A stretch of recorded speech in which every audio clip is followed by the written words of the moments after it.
The Judgment Day. The massive chamber echoed with silence as the members of the Galactic Council stood in a circle. In the center, under a cold blue light, stood Earth's representative, a tall man with tired eyes and a firm voice. The judgment had already been made. Earth was to be exiled from the galactic community. The council leader, a gray-skinned being named Kolvar, spoke loud and clear. For your aggression, your refusal to bow, and your dangerous nature, humanity is no longer welcome among the stars. No vote, no mercy, only exile. Across 100 systems, humans were forced out of stations, colonies, and trade zones. Their ships were turned away, their technology rejected, and their presence banned. The Council declared Earth a dark species, too unstable, too violent to be part of the peaceful galaxy. The humans didn't beg. They didn't fight back. They simply left, but they didn't go home. Instead, their ships turned toward the Abyss Zone, a dead part of the galaxy, a region of dark space, filled with collapsed stars, broken moons, radiation storms, and silence. No race had ever survived long in the abyss. It was believed to be a place of death and madness. But the humans saw something else. Opportunity. Captain Mark, one of the first fleet leaders, stood before the viewport of his ship, staring into the pitch-black region. Behind him, the crew waited silently. Most were young, bold, and angry, not angry because they were exiled, but because they were underestimated. "We're not going to die in the dark," Mark said. "We're going to build in the dark. And when the galaxy remembers us, it won't be as outcasts. It'll be as legends." With those words, Earth's last fleet entered the unknown. Out in the abyss, sensors failed. Light bent strangely. Gravity twisted around invisible shapes. Ships had to move slowly, scanning every inch of space for dangers. They found no planets, no moons, just broken rocks and drifting clouds of debris. But in one of those clouds, they found something strange. A massive structure hidden inside an asteroid. Old, rusted, and half-destroyed. Not human, not council-made. Something ancient. Mark ordered a team to explore it. What they found would change everything. Inside the alien ruin were machines, sleeping, forgotten. Systems older than any known. To the council. Energy sources still humming faintly. Warnings in an unknown script. A message, perhaps. Or a trap. Some wanted to leave it alone. But the humans weren't afraid. They were desperate, hungry, exiled. So they woke the machines, and the abyss woke with them. Cliffhanger ending of Part 1. As the ancient systems powered up, a deep hum filled the ruin. Lights flickered to life. Somewhere deep inside, something moved. A shape, tall and silent, stood up from the shadows. And far in the distance, in a part of space no one had mapped, a signal was sent. The abyss was no longer empty, and neither were the humans. The strange signal pulsed through the dark space like a whisper in the void. It was not made by human hands, it was older. Something left behind by a forgotten race. But now, it was awake again. On the main ship, Mark stood in the command room, eyes locked on the screen. "What is it?" asked Lena, the young tech officer. Mark didn't answer right away. The signal wasn't just data. It was deep, cold. It reached beyond machines and logic. It felt alive. "We woke something," he finally said, "and it knows we're here." The crew didn't sleep that night.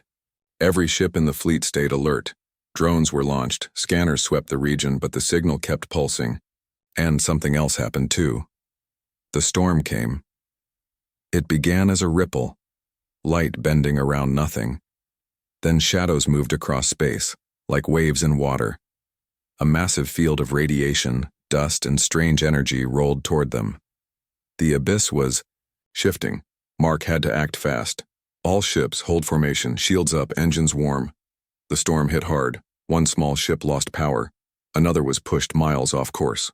A few took damage, but the fleet survived. Barely. When it was over, something new appeared in the void. A planet. No one had seen it before. It wasn't on any scan. But now, there it was. Dark, cold, surrounded by broken satellites and wreckage, clearly abandoned, or maybe hidden. Mark looked at it through the screen. That's where the signal came from. Lena frowned. You want to land? We didn't come all this way to turn back. The humans called it Black Rock. That was the name they gave the hidden world. Giant cracks split its surface. Strange. Tower stood half buried in dust, no life, no green, no water, but it had power. The team landed near one of the towers. They wore suits and carried scanners. They stepped carefully. The ground was unstable, the air thin. But under the tower, deep in the tunnels, they found something incredible. Engines. Massive engines, buried in the rock. Power cores older than Earth's history, and a command center filled with strange symbols and screens. This isn't a city, Lena said. It's a base. No, Mark said, staring at the large platform in the center. It's a ship. Above, in orbit, the fleet waited. Engineers studied the ruins. Scientists tried to understand the signal. Soldiers trained. Time passed, but no one lost focus. Every human knew this wasn't just survival. This was rebirth. Then came the second signal. This time it was louder, and it didn't come from the base. It came from something far beyond the abyss. A different direction, a warning or a response. In the control room, Lena decoded part of the message. It says, awakened, return, consume. Mark clenched his fists. It's not just machines. Something's alive out there. He looked at the screen. The base, the engines, the tower. This wasn't just a relic. It was a weapon, and something was coming to take it back. They pushed us into the dark, he whispered, but they didn't know what we'd find here. The ancient engines rumbled deep beneath the ground. Dust rose from the cracks as the entire base seemed to breathe again. Lights flashed, alarms blinked, and distant metal groaned like something massive was waking up. On the surface of Black Rock, Mark stood frozen. He could feel the vibration under his boots. It's alive, Lena whispered beside him. No, Mark said, eyes wide. It's waking up. They had found a forgotten weapon, not just a base, but a colossal ship, buried and left behind long ago. Now it was stirring, because of them, because they had touched what was meant to stay hidden. Above, the planet, the human fleet stayed in high orbit. Scanners tracked movement, energy spikes, and strange radiation waves rising from Black Rock. But something new entered the field of view, shapes at the edge of the abyss. Not asteroids, not space junk, ships, but not human ships. Contact in Sector 12, called out the comms officer aboard the flagship. Mark's voice echoed through every fleet channel, eyes open. No sudden moves. The unknown ships were black, long, and silent. No signal, no lights, no reply. And then they vanished, just disappeared into the void. Back on the surface, inside the alien control room, Lena and her team were trying to unlock the ship's systems. But the ancient tech was too complex, too strange.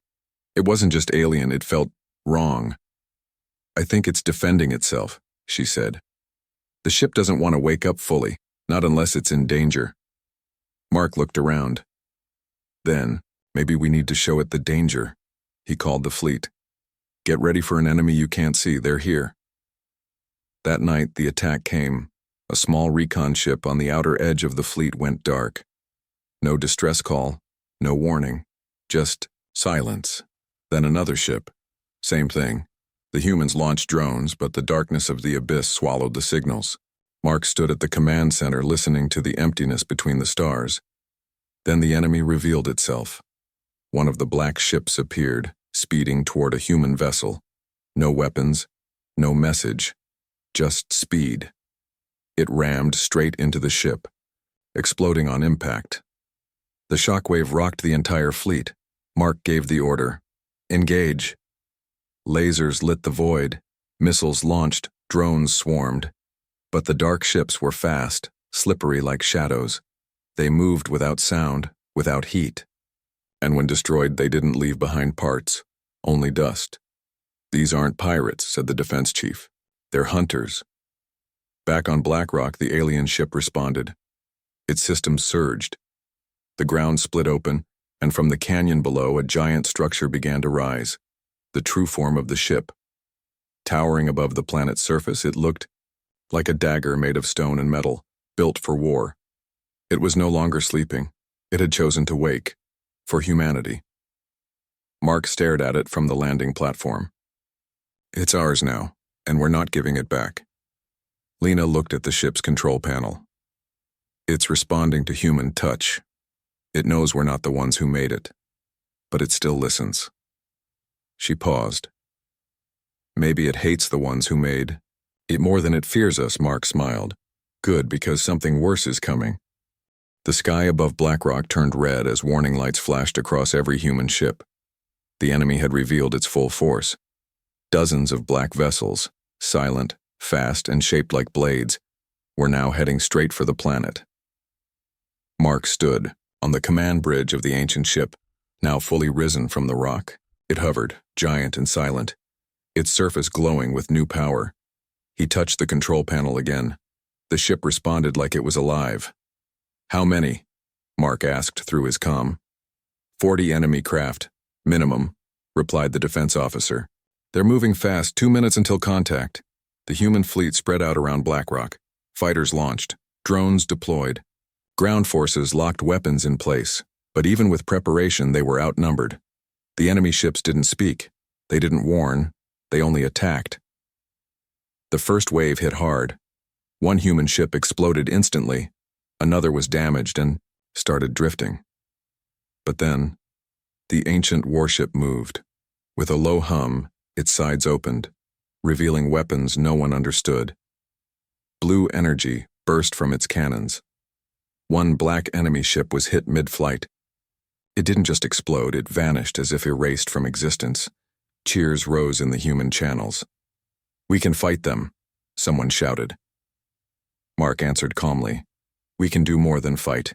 We can win." On the ground, Lena worked to link human systems with the alien ship's brain. She was inside the control chamber, surrounded by glowing symbols. "This ship isn't just powerful," she said over comms. "It's learning from us. It's adapting." Above her, the black ships circled, searching for a weak point. But the ancient ship was shielded, unbreakable. And now, it was angry. The second wave hit harder. Enemy ships came in tighter formations. Some tried to ram human vessels again. Others targeted the surface of Blackrock. Mark ordered the warship forward. It moved like a predator, silent and smooth. Each time it fired, another enemy vanished. But then, one of the black ships did something strange. It crashed into the planet's surface, on purpose.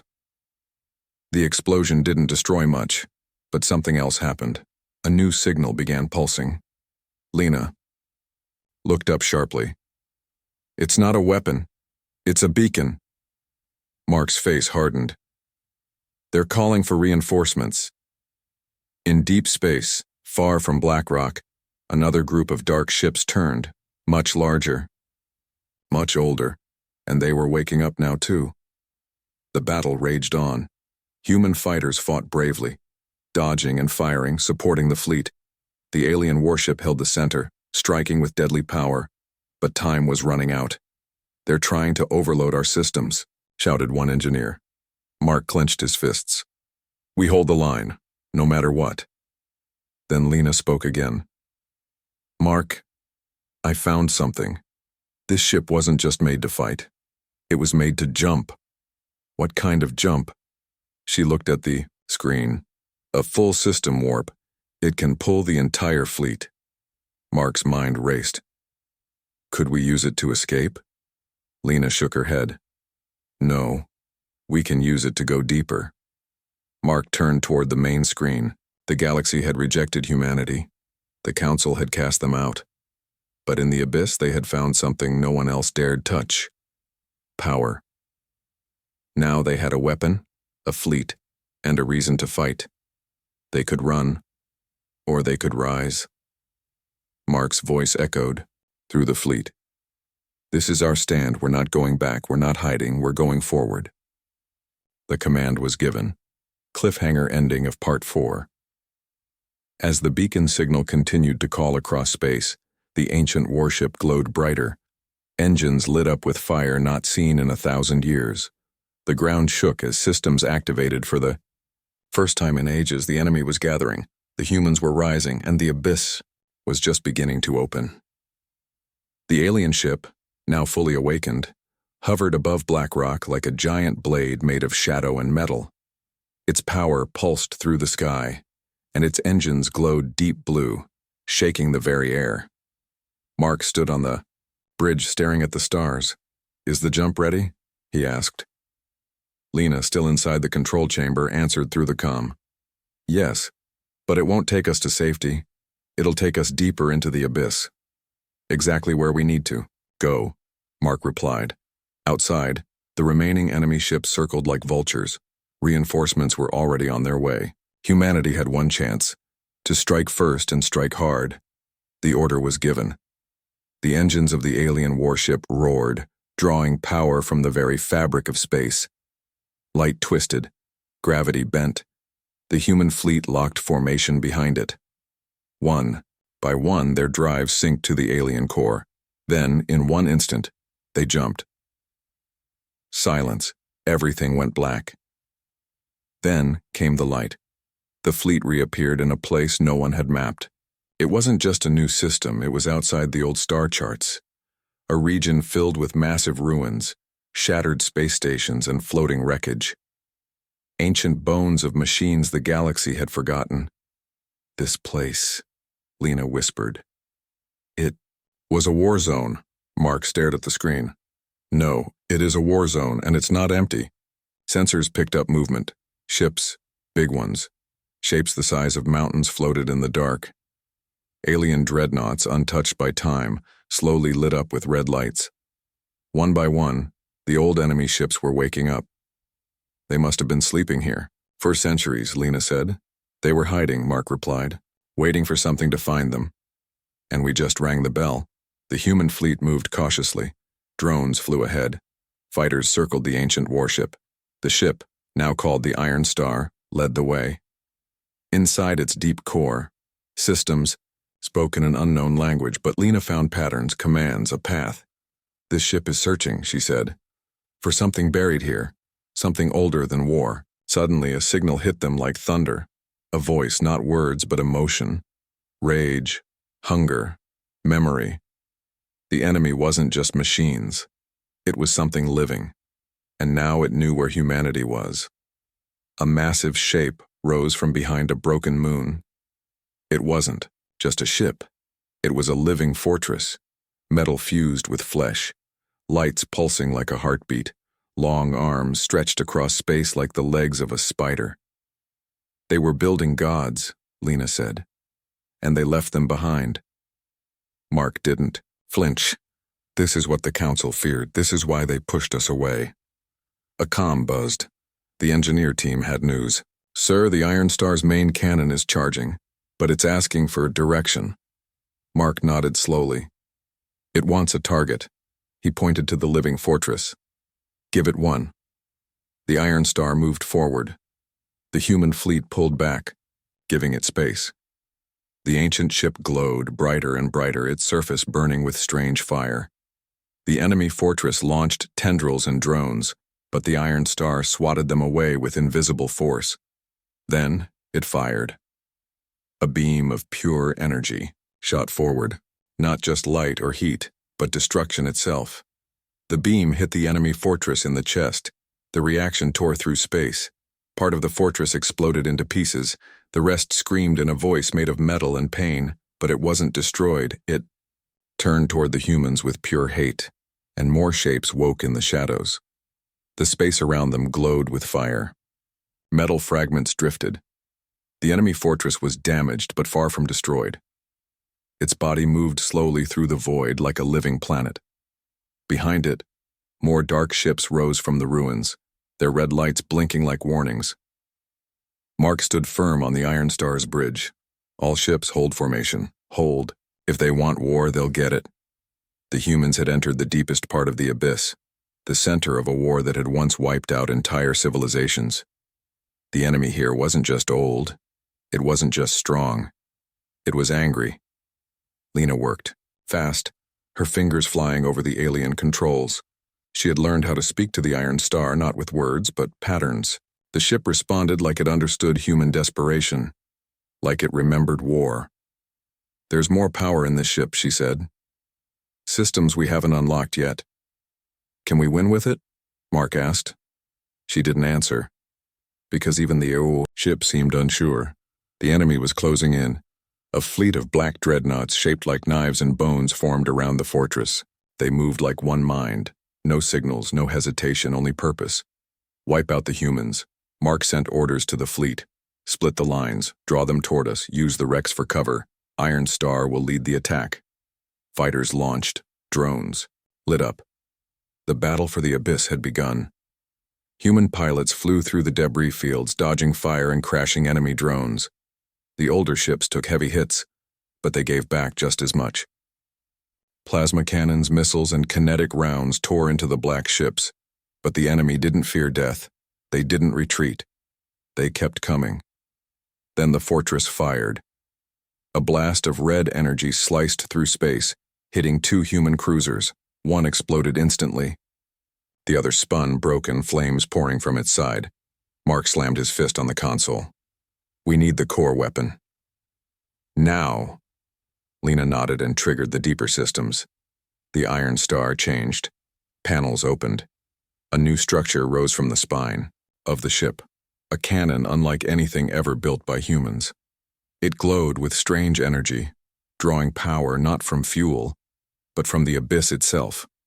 The ship was no longer just a weapon. It was a beacon. Lena's eyes widened. This ship wasn't made to fight alone, it was made to lead. Across the battlefield, something unexpected happened. From the shadows of the abyss, new ships appeared, but they weren't enemy ships. They were old, abandoned, covered in dust and time. But as the Iron Star pulsed, their systems lit up. Their weapons activated. Their engines came alive. The Iron Star had called its lost fleet. Mark's voice echoed through human comms. "We're not alone anymore." Hundreds of ancient ships joined the battle. They weren't human, but they weren't enemy either. They responded only to the Iron Star. And now, they turned their guns on the Black Fleet. The tide shifted. Enemy ships were overwhelmed, blasted apart by a wave of sudden firepower. The fortress tried to retreat, but the Iron Star was faster. It fired its core beam again. This time the fortress cracked, the front shattered. A scream, not sound but vibration, rippled across space. The fortress began to fall apart, melting from inside. The battle ended in silence. The remaining enemy ships vanished into the dark, retreating into the unknown. The field was still. Human ships floated beside alien ones, side by side. The Iron Star hovered quietly, its light dimming, its weapons cooling. They had won. For now. On the bridge, Mark looked out at the broken battlefield. "Is it over?" someone asked. Lena shook her head. "Not even close. This was just the beginning." Mark nodded slowly. "Then we keep going. We build. We learn. We fight." He looked at the screen showing the star map, updated by the Iron Star. A new region appeared. A network of dark systems, unknown, untouched. And at the center, a name appeared in the alien language. Lena read it slowly. The Throne of Ash. Cliffhanger. Ending of Part 6. The Iron Star now carried the command codes of an empire that had fallen long ago. It had chosen a new master. Humanity had been cast out of the galaxy. Now, in the dark, they would build their own. The Iron Star floated at the center of a graveyard of giants. Behind it, the broken enemy fortress spun slowly in silence. Around it, the human fleet and the newly awakened ancient ships held position. The battle was won, but the war was far from over. Mark stood at the front of the bridge. eyes locked on, a glowing map displayed in the air. At the center, marked by strange symbols and red light, was the destination, the Throne of Ash. "We're not turning back," he said. "That place holds the truth, the power, maybe even the reason the Council feared us." Lena adjusted the controls. "The ship has locked in the coordinates. But once we enter that zone, we may not come out." Mark nodded. "That's a risk we're willing to take." The fleet moved in silence. Human ships and ancient allies flying as one. They passed shattered planets, broken moons, and ruins older than stars. Time had no meaning here, only purpose.